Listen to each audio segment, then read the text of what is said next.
जहां लेका बन बाड़ाय जे शिक्षा प्रतिमंत्री परेश अधिकारी मेंदो तिहिंग मेसा पेधाव लगिते आरहो मिधाव निजाम पैलेस ते को हो आका दे सीबीआई बाड़ाय ते नका kana जे एसएससी स्कैम बाबते कुली कुपली लगिते गे उनी तो तिहिंग मेसा पेधाव को हो आका देया पुइलो माहादा उनी ते पे घंटा हबित ते को कुली कुपली लेदे ताहे kana आर इन तायम होला दोसर धाव लगिते 8.5 घंटा हबित को कुली कुपली आका देया आर तेहें आरो बाड़ाय नामक kana जे उनी दो एमएलए हॉस्टल कोन सोजा निजाम पैलेस ते सेटरा कानाय आर तेहें हो सीबीआई कुली कुपली दो चालक कान गया आर नुआ स्कैम बाबते आबो बोन बाड़ाया जे परेश अधिकारी रेन कुड़ी गिद्र अंकिता नितुम हो जोपड़ा ओरे मेना आकाते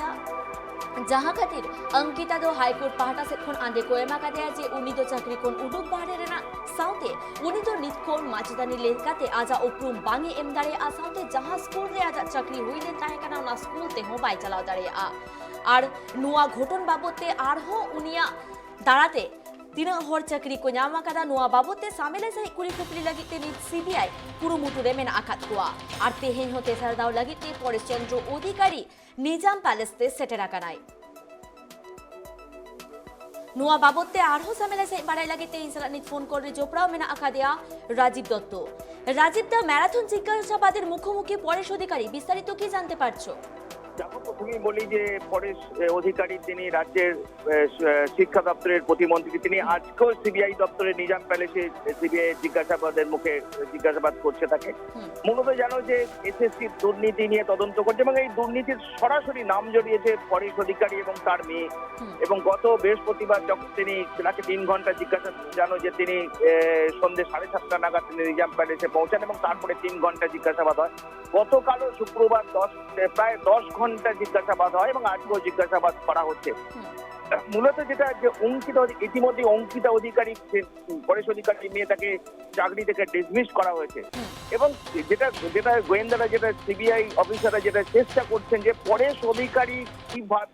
অধিকারীর মেয়ে তিনি কিভাবে চাকরি পেলেন অর্থাৎ কে সুপারিশ করলো কারণ জানো যে পরেশ অধিকারীর মেয়ে যখন চাকরি পেয়েছিলেন তখন পরেশ অধিকারী কিন্তু তৃণমূলে তখনও জয়েন করেননি তিনি তখন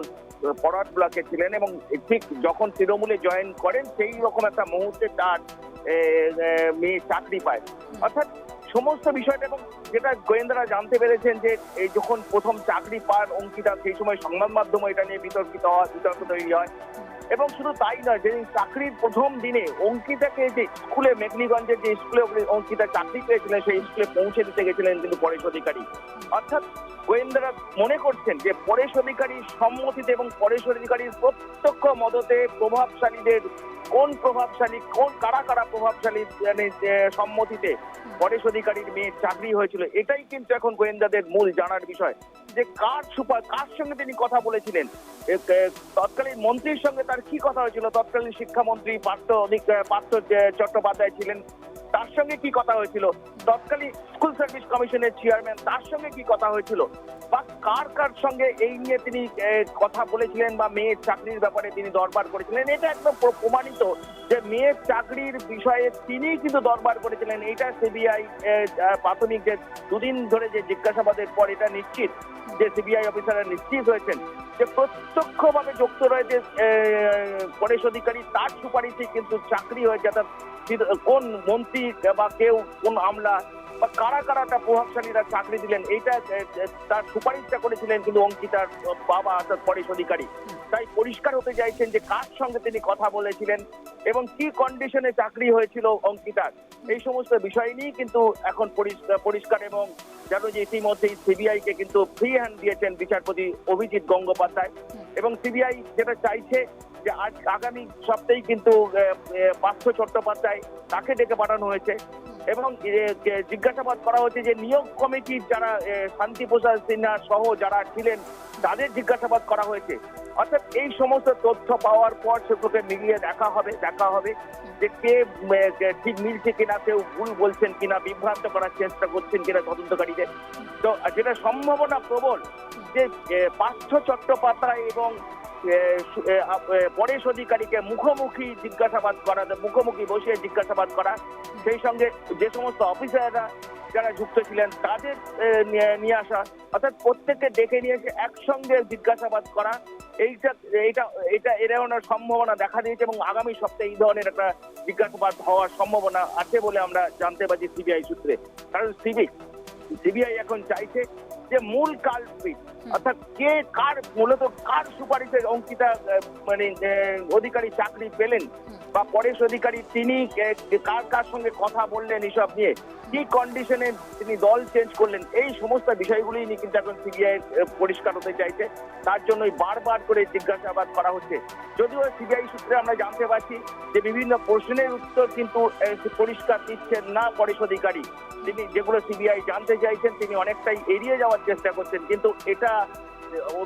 জাস্টিস অভিজিৎ গঙ্গোপাধ্যায় কিন্তু একটা পরিষ্কার যে নির্দেশ দিয়েছেন, দরকারে কিন্তু তাকে গ্রেপ্তারও করা হবে, এই ধরনের গ্রেপ্তারও করতে হবে, এই ধরনের অভিমত কিন্তু নির্দেশক দিয়েছেন বিচারপতি। তাই এই সম্ভাবনায় প্রবল হয়ে উঠছে যে আদৌ এই প্রশ্ন দেখা দিচ্ছে যে সত্যি পরেশ অধিকারী কি গ্রেপ্তার হবে, এটা সময় বলবে। কিন্তু এখনো পর্যন্ত যেভাবে সাহায্য করা উচিত, যেভাবে সাহায্যের কথা আদালত কলকাতা হাইকোর্ট বলে দিয়েছে, সেইভাবে সহযোগিতা গোয়েন্দাদের কিন্তু পরেশ অধিকারী করছেন না। তাই অনেক কিছু জানার চেষ্টা, প্রশ্ন উত্তর তিনি এখনো পরিষ্কার করে দিচ্ছেন না, পরিষ্কার করছেন বা উত্তর সেভাবে দিচ্ছেন না। সেটাই কিন্তু একটা আশঙ্কা দেখা দিচ্ছে যে সত্যি পরেশ অধিকারী কি গোয়েন্দাদের বিভ্রান্ত করার চেষ্টা করছেন। কিন্তু সিবিআই চেষ্টা করছে যে তারা একই বিভিন্ন ভাবে ঘুরিয়ে প্রশ্ন করে তাদের যে পুরো ব্যাকগ্রাউন্ডটা জানার চেষ্টা করছে। যে এই প্রশ্ন তাকে জিজ্ঞাসা করা হয়েছিল যে কিভাবে তিনি কেন গেছিলেন, তিনি স্কুলে কবার গেছিলেন, তিনি যখন মেয়ে যখন চাকরি পায় তখন তিনি প্রথম দিন স্কুলে দিতে গেছিলেন, এই রকমও তাকে জিজ্ঞাসা করা হচ্ছে। অর্থাৎ সিবিআই গোয়েন্দারা তারা চেষ্টা করছেন যে একদম ষড়যন্ত্রের মূল কারিগর যারা তাদের কাছে পৌঁছাতে এবং পুরো প্রেক্ষাপটটা জানতে, যাতে এই বৃহত্তর ষড়যন্ত্র যেটা কলকাতা হাইকোর্ট মনে করছে তার সঙ্গে যারা যারা যুক্ত তাদের বিরুদ্ধে কঠোর ব্যবস্থা নেওয়া যায়, যেটা আদালতের নির্দেশ। কারণ আদালতে কলকাতা হাইকোর্টের নির্দেশেই এই নিয়ে তদন্ত হচ্ছে এবং রিপোর্টও কলকাতা হাইকোর্টকে দিতে হবে যে কতটা কিভাবে তদন্তের অগ্রগতি হচ্ছে। অর্থাৎ এই দিয়ে দেখতে গেলে যে ইতিমধ্যেই জানো যে পরেশ অধিকারীর যে মেয়ে, তার মেয়ে 41 মাস চাকরি করেছেন, চাকরির টাকা কিন্তু ফেরত দিতে বলা হয়েছে 2টো কিস্তিতে। অর্থাৎ সব মিলিয়ে আগামী দিনে যেটা আরেকটা সম্ভাবনা দেখা দিয়েছে যে মনীষ জৈন, যিনি বর্তমানে স্কুল এডুকেশন দপ্তরের সচিব, তিনিও সেই সময় ছিলেন। অর্থাৎ তিনি তখনও সচিব ছিলেন। অর্থাৎ তার ভূমিকা কি ছিল তিনি সব জানতেন কিনা, কারণ ফাইলে যে সইগুলো হয় সেগুলো কিন্তু সচিবই সই করেন। অর্থাৎ সচিবকেও ডেকে পাঠানোর একটা সম্ভাবনা রয়েছে। সব মিলিয়ে যত পরিস্থিতি যাচ্ছে ততই কিন্তু পরিস্থিতি তদন্ত আরো অনেক বিষয় উন্মোচিত হচ্ছে এবং আরো অফিসারদের জিজ্ঞাসাবাদ করার একটা সম্ভাবনা দেখা দিচ্ছে। এবং সেক্ষেত্রে অবশ্যই স্কুল এডুকেশন দপ্তরের সচিব মনীষ জৈনকে যে সম্ভাবনা যে আগামী সপ্তাহে মনীষ জৈনকে ডেকে পাঠানো হবে। অর্থাৎ পরিষ্কার যে এবং তার সঙ্গে পার্থ চট্টোপাধ্যায় তাকে ডেকে পাঠানো পুনরায় তিনি ইতিমধ্যেই একবার সিবিআই এর সামনে যে জিজ্ঞাসাবাদের জন্য এসছেন, আবার তাকে সামনে সপ্তাহে ডেকে পাঠানো হয়েছে। অর্থাৎ এই সঙ্গে যারা যারা যুক্ত, এসএসসির যে দুর্নীতি হয়েছে এটা কিন্তু হাইকোর্ট বা রঞ্জিত বাগ কমিটি তারা পরিষ্কার করে দিয়েছে এবং সেই দুর্নীতির সঙ্গে কারা যুক্ত, সেই দুর্নীতির পিছনে কোন কোন বড় প্রভাবশালীদের হাত রয়েছে সেটাই বার করা এখন সিবিআই এর কাছে বড় চ্যালেঞ্জ। রাজীব, আমরা হাইকোর্টের পক্ষ থেকে যেমনটা জানতে পাচ্ছি যে অঙ্কিতা এখন নিজে থেকে শিক্ষিকা বলে নিজেকে পরিচয় দিতে পারবে না এবং সে যে স্কুলে চাকরি করত সেখানে সে প্রবেশ করতে পারবে না। এই বিষয়ে কি জানতে পারছো স্কুল কর্তৃপক্ষের কাছ থেকে? বলি যে গতকাল জানো যে কলকাতা হাইকোর্টের বিচারপতি অভিজিৎ গঙ্গোপাধ্যায় তিনি নির্দেশ দিয়েছেন যে বেআইনি কাজ করা হয়েছে, অঙ্কিতা যেভাবে চাকরি পেয়েছে, কারণ অঙ্কিতা যে চাকরি মার্কস পেয়েছে 61, আর যিনি মামলাকারী ববিতা সরকার তিনি 77 মার্কস পেয়েছেন। এই বিষয়টা কিন্তু পরিষ্কার করে দিয়েছিলেন সিদ্ধার্থ মজুমদার, তিনি স্কুল সার্ভিস কমিশনের প্রাক্তন চেয়ারম্যান, তিনি জানুয়ারি মাসে এই স্কুল সার্ভিস কমিশনে যোগ দিয়েছিলেন। সেদিন যখন তার আগের দিন যখন হিয়ারিং হয়, যখন ভার্চুয়াল হিয়ারিং এ পার্টিসিপেট করেন তিনি, তখন বিচারপতি অভিজিৎ গঙ্গোপাধ্যায় তার কাছে জানতে চেয়েছিলেন যে অঙ্কিতা অধিকারী কত মার্কস পেয়েছেন সেটা তখন তিনি জানিয়েছিলেন 71, 61। ববিতা সরকার কত মার্কস পেয়েছেন, স্কুল সার্ভিস কমিশনের চেয়ারম্যান জানিয়েছিলেন 77 মার্কস পেয়েছেন। তখন তাকে প্রশ্ন করা হয় যে এই মার্কস এইটা কি করে হলো, তাহলে ববিতা চাকরি পেল না কেন? তার কোনো উত্তর দিতে পারেনি। তখন আমরা যেটুকু জানতে পেরেছিলাম যে স্কুল সার্ভিস কমিশনের চেয়ারম্যান থেকে বলেছিলেন যে আমি সেই সময় দায়িত্বে ছিলাম না, এবং তারপর তখনই কিন্তু বিচারপতি তিনি নির্দেশ দেন যে সেই দিন অর্থাৎ 17 তারিখ রাত 8টার মধ্যে কিন্তু সিবিআই এর সামনে হাজিরা দিতে হবে, জিজ্ঞাসাবাদের সম্মুখীন হতে হবে মন্ত্রী রাজ্যের শিক্ষা দপ্তরের প্রতিমন্ত্রী পরেশ অধিকারী। এবং তারপরে তো অনেক নাটক হয়েছে জানো, এবং তারপরে গতকাল তার মেয়ে ডিসমিস করেছে কলকাতা হাইকোর্টের বিচারপতি, এবং তাকে যে মাইনে 41 মানে বেতন যেটা তুলেছেন সেটা হাইকোর্টে জমা দেওয়ার নির্দেশ দেওয়া হয়েছে দুটো কিস্তিতে। অর্থাৎ সব মিলিয়ে কিন্তু এটাও পরিষ্কার যে সিদ্ধার্থ মজুমদার তিনি একদম পরিষ্কার করে দিয়েছেন, যিনি প্রাক্তন,